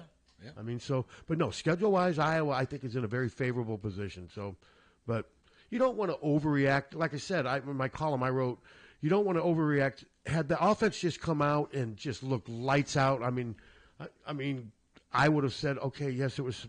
I would have approached it with guarded optimism and would have been called a hater. And because people would have wanted to revel in the success. If it would have looked like bad, you got McNamara just throwing lasers downfield to wide open receivers and Phil Parker just stunned. How can we keep up with this juggernaut? I would have still said guarded optimism. Just like now, I'm saying it's not get on the ledge. It's not. It's a work in progress. I wasn't expecting much offensively. I was expecting Cade McNamara to look a little better physically. He just didn't look there at this point. So we'll see. Well, he didn't look good last year either. He was hurt, of course. Yeah, he had the soft tissue injury to begin with, but no, he's never really been healthy. But he claims he's 100% fully recovered right now. I just didn't see that when he was scrambling. There was one time when he scrambled to the Iowa sideline, and it just felt like it took him forever to get there. Yeah. And at Michigan, he wasn't a burner. I'm not saying he's Lamar Jackson, but he could move at Michigan. He could move the pocket. He could scramble for space and what have you. I didn't see the ability to do that on Saturday, but again, it was just one practice. And at Michigan, he knew when to tuck it and run. Yeah, and he made the right decisions. And you didn't see a lot of that either. And that Saturday? No, that was also before 2 knee injuries. Mm-hmm. The 21 when he was great, he hadn't had any these. He's had 2 season-ending knee injuries since then, and that takes a toll. Yeah, it does. Say something, Captain. Break it down. Breaking it down. Why don't you break something down? Why don't you break this down? What are you going to break? Have you broken things down this morning? Yeah. What's been has it been a good show? You and Hunter, were you guys good this morning? Subject to opinion. Opinion. A lot of political talk this morning. Not a lot. No. You tired? Is it starting to wear you down? Things ridiculous now. I mean, it's ridiculous. I like the one though that they faked all those people at the Detroit airport. I laughed when I saw that one. It's so. I mean, to say something like that when you can watch these rallies live on YouTube, and you can see everybody, and yeah, that one was pretty strange, just bizarre. But trying to think anything else. I mean, what about now? Jose Epinesa was in town. Is there anything there? Do you think, or just there because he could be? Well, he was. He was there because he could be. It was his brother. I mean, I still am leaning toward Iowa, but again. I think he's going to announce this week. That's my prediction. That's all I know. I haven't reached out to Epi. I'm not trying to be the first one to tweet it. Whatever. I mean, whatever he does, I hope he. Of course, I want him to come here selfishly, for business and for everything. But if he goes to somewhere else, you wish him well and you move on. But no, he was wearing Iowa stuff, but he was there with his family to watch. Eric, his brother, and I mean, it certainly doesn't hurt having that. No other school on his list as Final Five can offer what Iowa offered Saturday to go watch your brother play at your dad's alma mater. That's why I think it's ultimately going to come down to Iowa. Plus, he's being recruited for defense. Iowa's great on defense. So, yeah, I'm 60-40 Jose picking Iowa over the field. So, but like I said, I've been wrong many times before, and I haven't really seen anything from any of the so-called recruiting gurus that have indicated where they think – like for sure where they think he's going. So we'll see. But I do think it'll be this week because I think their school starts next week, and he said he wanted to get it done before school starts. So, yeah, I'm picking Iowa with Missouri as the runner-up, followed by Miami. That's just my pick, and I've been wrong many times before, so we'll see. I hope you are 100% spot on. Yeah, I like I said, I've been wrong many times before, but I'm also basing that pick on what I've heard from other people that cover recruiting closer than I do. But it's easy to pick Iowa in this case because his dad played here, and his brother's playing here, and his other brother played here, and so there you go. Yeah. Hello. Do you think we're going to have problems with when they put those new metal detectors in? I guess if you're bringing metal into the stadium, yeah. Don't bring your guns, Karn. Leave your guns at home. I'll leave my guns at home. No, they work. I know at the Guardians game, they have those metal detectors, and I've had a transistor radio on and my cell phone in my pocket, and I walked through and it didn't do anything. Wow, the terrorists win. It will. They work. They've been proven to work. So these have been in stadiums for a few I know years. you normally bring guns to the stadium. Will you not do that this year? I'm going to leave my howitzer at home. Well, and they went through pretty fast. Once people get used to it, they go through pretty fast. So do these metal detectors, do they pick up cell phones? Or no? Because I would think that everything would go off. My brothers, but they didn't pick up mine. No, there's an algorithm, and it doesn't pick up cell phones or that. Transistor radios. No, I and had there's that very in my little. ear, and it didn't pick that up. Very little metal in a transistor radio, and what really about the batteries? Yeah, no metal. Good Floyd album. Yeah. And I was wondering in the women's the women's basketball game, how come they didn't have Brittany Griner in there more often? Matchups. They explained it. I didn't agree with it because when she was in, she was effective, but she was very good. She was tall. And they were struggling They were struggling so much in the guard court, and they explained to how spacing and what have you. But no, I was surprised she didn't play more, especially when Asia Wilson was struggling to make a layup. Well, yeah, that's what, and I kept wondering, Kat, she's tall, she'd be in there and do a lot better, and she was popping some of those balls in. But I didn't notice that she was in there But very that much. was a game where they could have used Caitlin, and I even tweeted it without mentioning name. This team was lacking a true pass-first visionary point guard. They didn't have a point guard on that team. Anescu was the closest they had to a point guard. She didn't even play in the first step, but they were discombobulated because they did not have a true point guard leading that offense. And, of course, I'm biased, but that's just how I felt. They were lucky to win that game, and they're better than France. They were real lucky to win that game. Well, and I didn't think France was supposed to be that good. No, the USA backcourt really struggled. I mean, they just did because they had a lot of players playing out of position, trying to be point guards when they're when most of those players are shooting guards. And I think it's great that Diana Taurasi played in 6 Olympics, but they didn't use her in this game. She was basically given a lifetime achievement award. She came in a little bit. That was about it. It was a lifetime. I don't think she played in the champion.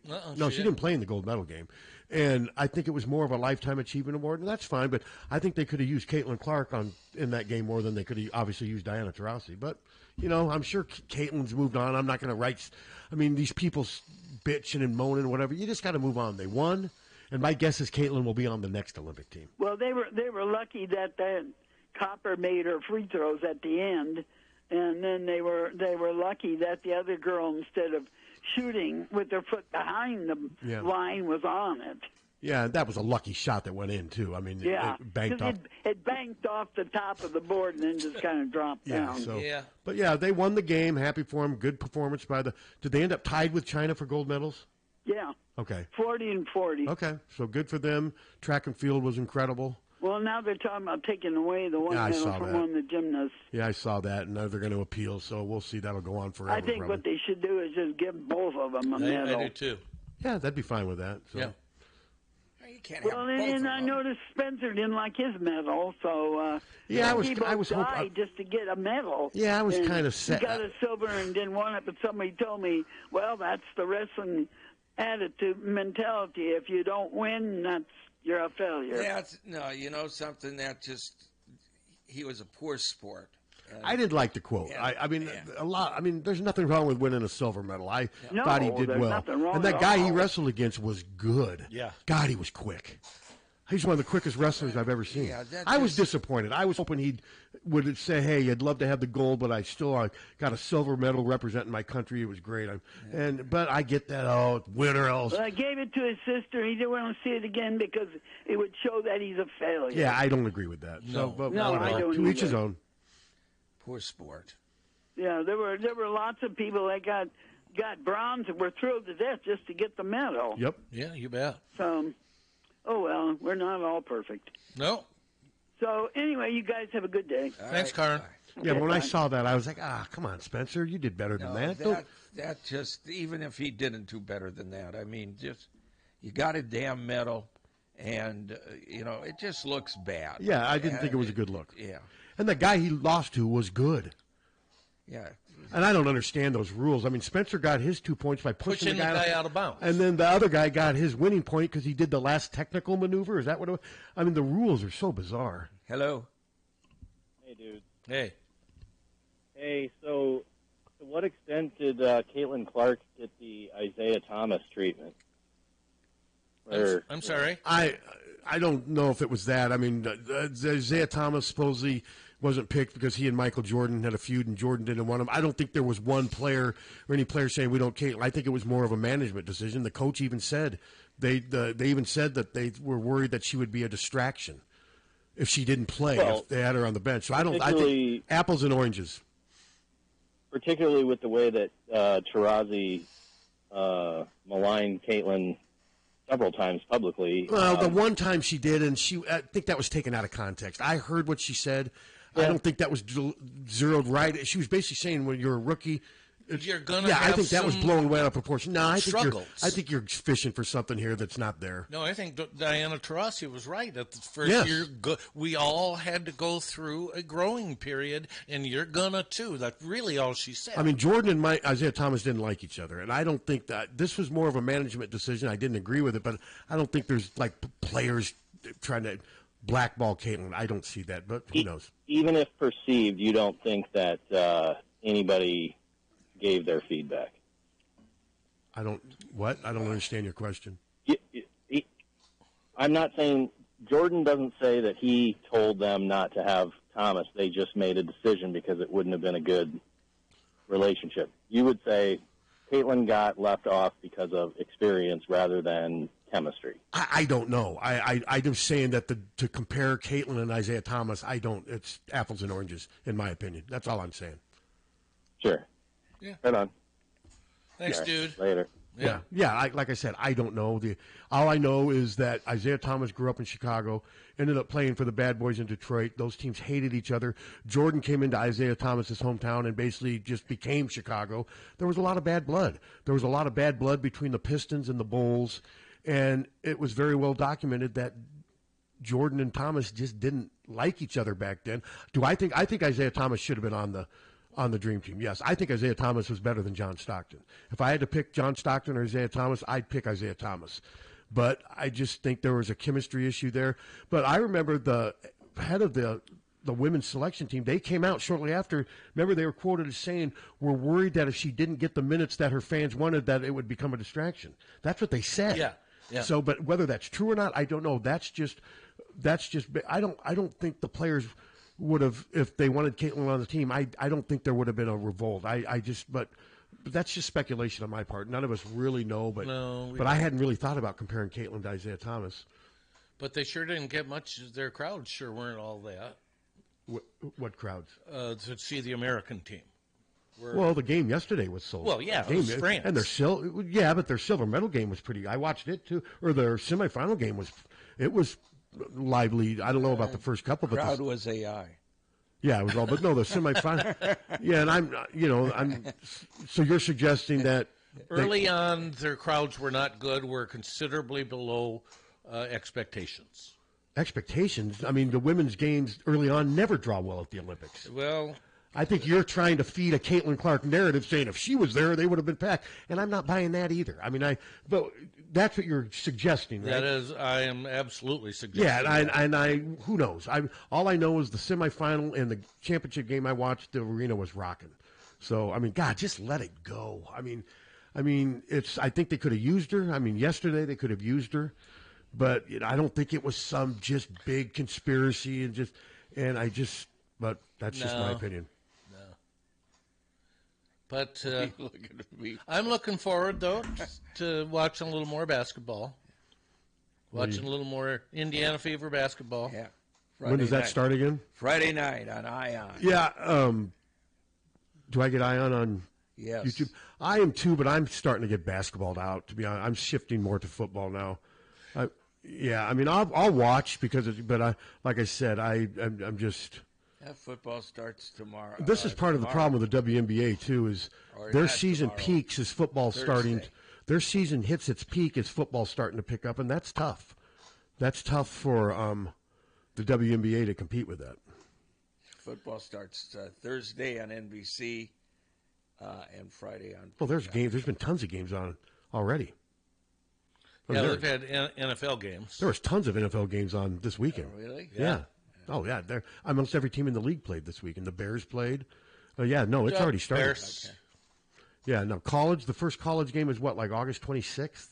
Something like that, or August 28th? Or it's that, I can't remember what the season opener is, but no, it's coming. They acted like it was, at least the promos I saw. I didn't watch a lot of TV this weekend, but the promos I saw said football starts this weekend on NBC. So maybe it starts this weekend on NBC, but there were games all over the place on TV. God, I looked at. Yeah, there were. I mean, I could have watched 8. I don't like preseason football. I did watch a little bit of the Bears game, but then Caleb Williams, he plays like 2 series and he's done, and next thing you know, you got 6 teamers, and I don't watch. But no, football is well underway. 129 channels on YouTube.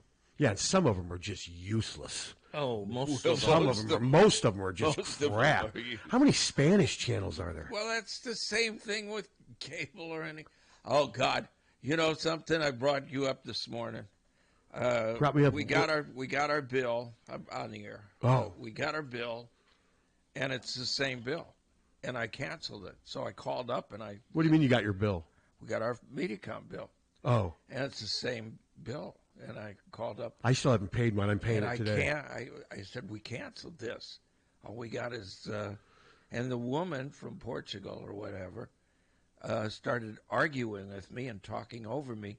Well, you didn't cancel it because you called up on the 16th and said to cancel your appointment. And I said, yeah, because I canceled the service on the 11th. See, I went in and closed my account. Well, I'm going today in there. Be mean to him. Are you going to be mean to him?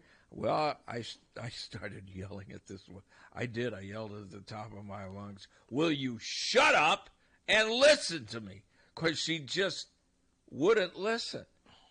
And I said, I'll tell you what. It either gets settled today and I get a new bill, or I'm on tomorrow.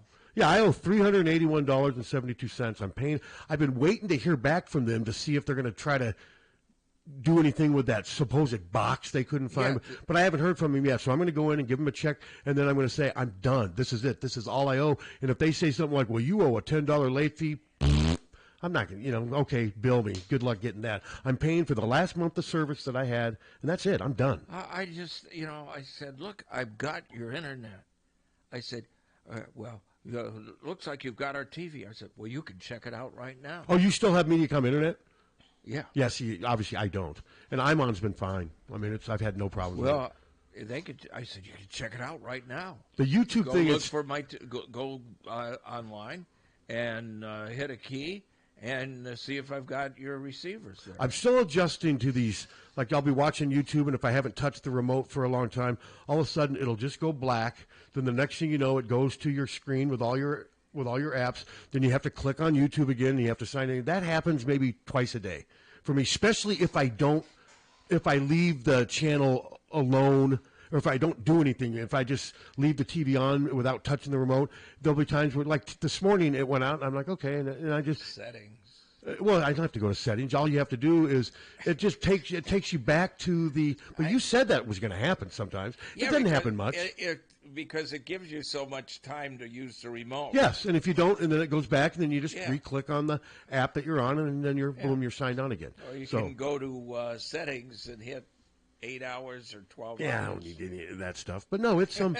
But the Zen things, I'm getting used to them. But man, if you watch shows like Rockford Files and stuff that don't, there's a lot of Zen because they don't have any commercials, and some of those things last like 4 minutes. They'll have like fireflies like by a stream, or they'll have like butterflies or like a bee pollinating a plant, stuff like that. I'm getting that's a little creep city. Are you settling down a little? Well, yeah, calm you down. I know how to. It's just stupid. Calm you down so dumb. You can handle the settings. It's dumb. I just think it's dumb. Well, they got to show something, and I'd rather see that than the dogs in cages. I haven't seen dogs in cages. No, if this having to reboot every once in a while is the worst I got to do, then I'm pretty lucky compared to what I had. And and I'm going to pay this last Mediacom bill, but I've actually been waiting to see if I hear from them, to see if they'll be nasty to me about the one, because then I'm going to go. But you guys realize what I've been through the last 7 to 10 years with you buffoons, the amount of interruptions and bad service, but I haven't heard from them. And I was thought about mailing the check, but it just seems like when you mail a check, you just hope it gets there. I'm dropping it off at their office and saying and then I'm going to have them, remind me again. But I do remember the guy said when I left the last time, he goes, your account is officially closed. This is what you owe. And that's where I'm at right now. And like I said, I'm paying that this week, and then I'm done. So how's the search for the missing piece of equipment going? Have they launched I haven't heard from any investigation? They must have. I haven't heard from them, so I'm assuming. It's on the next rock. But it's funny, though, is I owe them for 1 month's worth of service, and it's $391.62. Think about that. It's a lot. For 1 month of service. Well, they billed us for 3. And if they try to bill me for this, last past month, how can you bill me for service? I've been with Imon now for almost a month. Well, I've had YouTube for that long. I've had YouTube now for almost close to a month. So, like I said, they're going to get this one last check from me, and then they're done. I will ignore them if they try to reach out to me anytime. But I don't think they will. I think they'll move. They just want that last check. I am surprised I haven't heard from them yet. But, and I was with them for 22 years. I don't owe Mediacom anything. They got a ton of my money. And their TV service was crap these last 5 to 7 years. It was. It was unreliable. Whereas right now, like I said, YouTube is reliable. And I get it, it's a streaming device. There's times where you'll see the little thing go for a couple seconds, but I get it. Even streaming, nothing's perfect. But I mean, with MediaCom, it's, oh God, it just went out. Is this going to be 10 minutes or is it going to be 2 days? You just never knew. So, but no, I've settled in. I've pretty much figured out how it works. But man, when I scroll down on the log, there are just so many just ridiculous, stupid channels on YouTube. Well, not if you're Hispanic. But I'm not. Well, they can't help that. They want to serve more than you. That's fine, but like I said, and they're not all. There's other channels. You can customize it. Well, I know. It's in settings. I'm not going to do that crap. One of the channels I find myself. Get rid of. I watch the Justice Channel a lot because yesterday they had in the heat of the night on all day. I watched a bunch of those, or at least had it on in the background. Sometimes I'll have the TV on in the background as I'm doing other stuff, So, but no, it's fine. I've adjusted. I'm a full-time streamer now, and it is what it is. It is what it is. That's right. You're getting down with the kids. Yeah. Yep. And saving a lot of money. That's the main thing. I as far as getting down with the kids, I'm not sure what that entails, but saving about $230 a month is pretty significant. Well, and I think I can do the same thing. It's just such a freaking hassle. Oh, it is. Luckily, I had to inconvenience a good friend of mine to come over twice.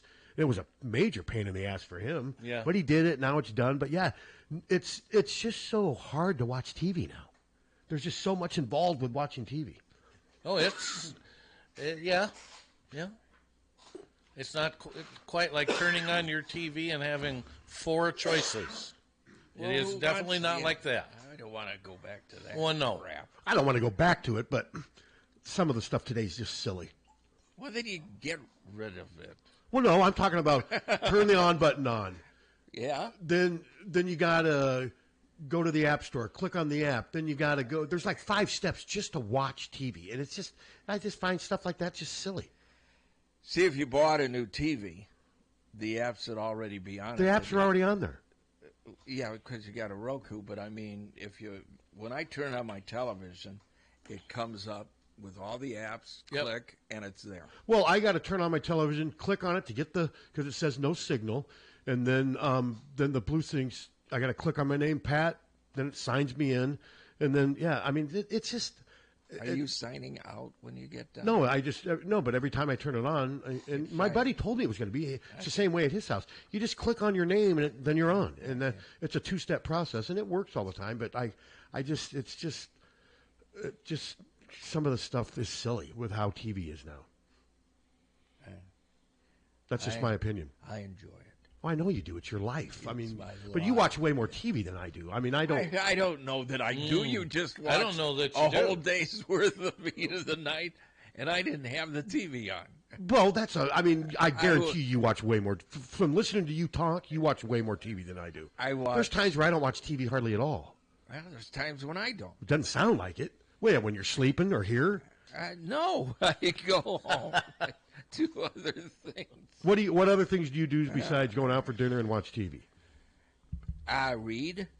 You've told me before that you hardly ever read. I read articles. Oh, you read off your phone. Yeah. I read. But you don't. It's when's the last time you read a? When's the last time you read a? When's the last time you read a book? Last week. You read a novel from start to finish? No, I read Bob Dylan and the modern take. But I really don't watch a ton of TV. I don't. I just never really have. I listen to music as much as I watch TV. Yeah. But no, I'm fine with it. I'm fine with streaming, but I mean, it's really not that big of a deal. I really don't think about it. See, that you just said it. It's not that big of a deal. Yeah, I mean, but it is different. Yeah, but you get used to it. Well, yeah, it was different too when you had to take a pliers out and click the channels and then try to find a UHF station that would come in clearly. Well, yeah, I mean there's also a remedy for that. Get a new TV, But back then, TVs were expensive. Yeah, they're not anymore though. No, they're not. Now you can get a huge flat screen for not very much. But back in the day, TVs were expensive because they're listening to you. Yeah, they're not listening. Well, they could. And remember, back in the day, the bigger and heavier the TV it was, usually the more expensive and better it was considered. I mean, Now it's like the smaller and less space it takes, the better it is, which I prefer. I love the flat screens. I mean, especially when you can connect them to the wall, they don't take up any space. But I mean, there's a 55-inch screen. I can carry it in by myself. Yeah, because they're so light. Yeah, and they're probably going to continue to get lighter as the technology improves. But no, it's amazing when I go down that log. There's so many stations that I will never click on, never. You can get rid of them. Well, I mean, I'm not gonna. It doesn't matter. I mean, it bothers you. It doesn't really. No, I'm not. I just see them, and I'll just never. It doesn't bother me. I don't let little things like that bother me. I mean, I'm just. You guys asked, and I'm telling you what it was, what it's like. I do like having it on live more than home. I've discovered that. To me, it's easier to navigate when it's on live TV more than home.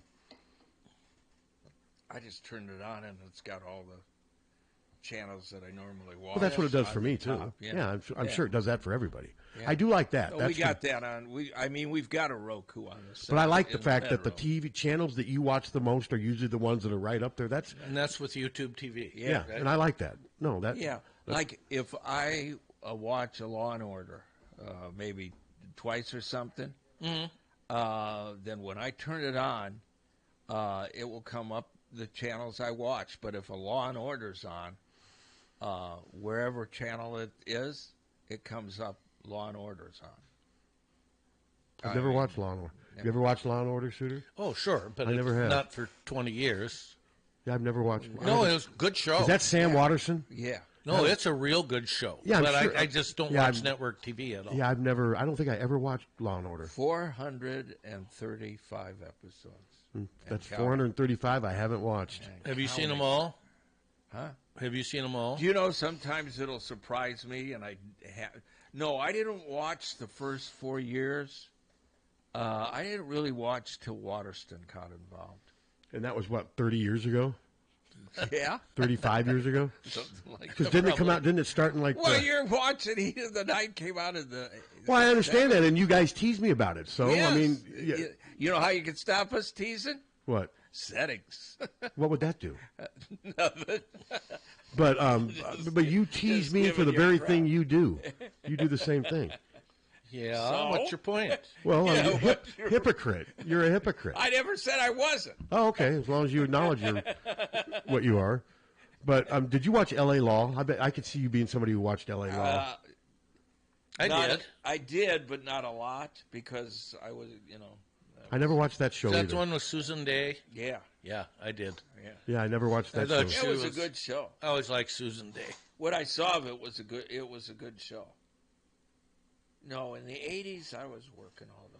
I hardly watched any TV in the 80s. Almost none. I was out with the band, so we didn't see hardly any. I was in my 20s, and I wasn't spending my 20s watching much TV.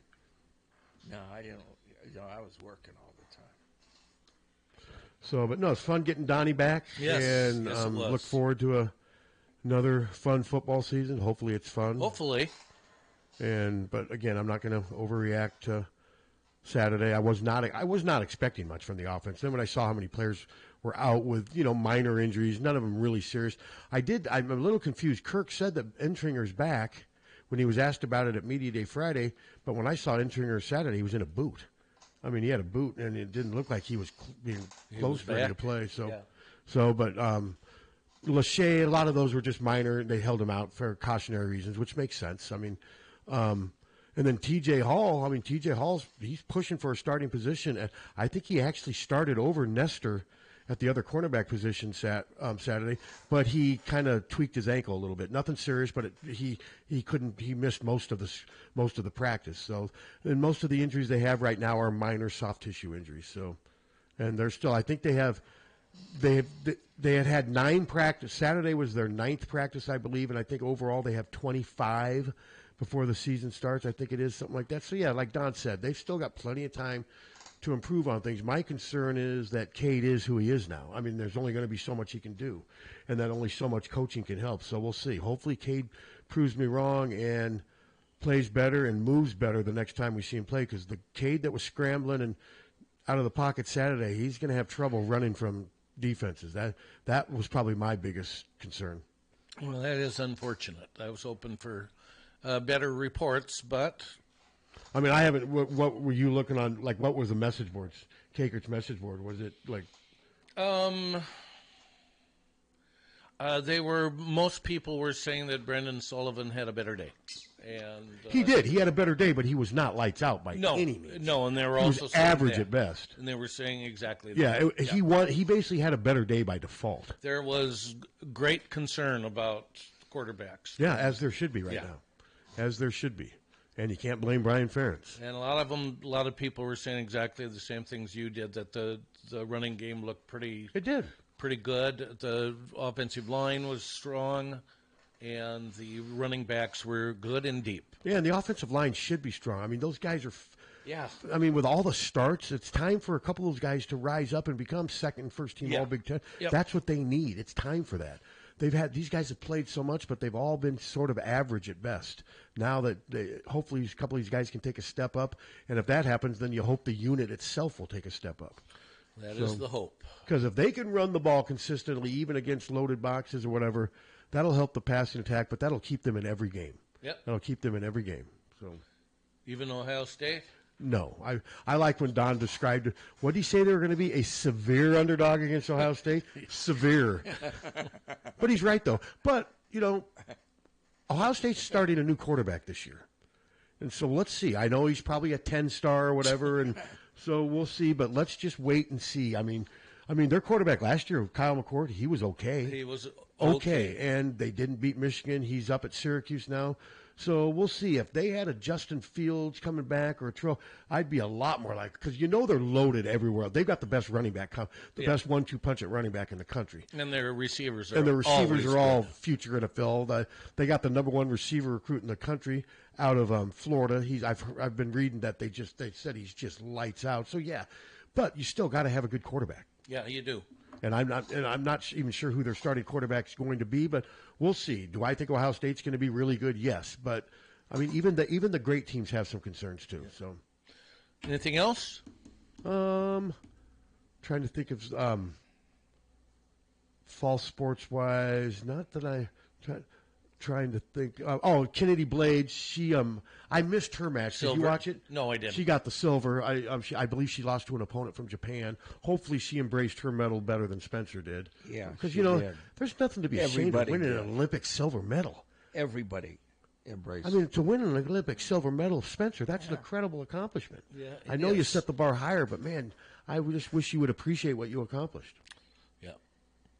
Okay. Great. HawkFanatic.com. Check it out. It's free. Thanks to Donnie Patterson for joining us, and Tom Heath is next. Download the new KCJJ app.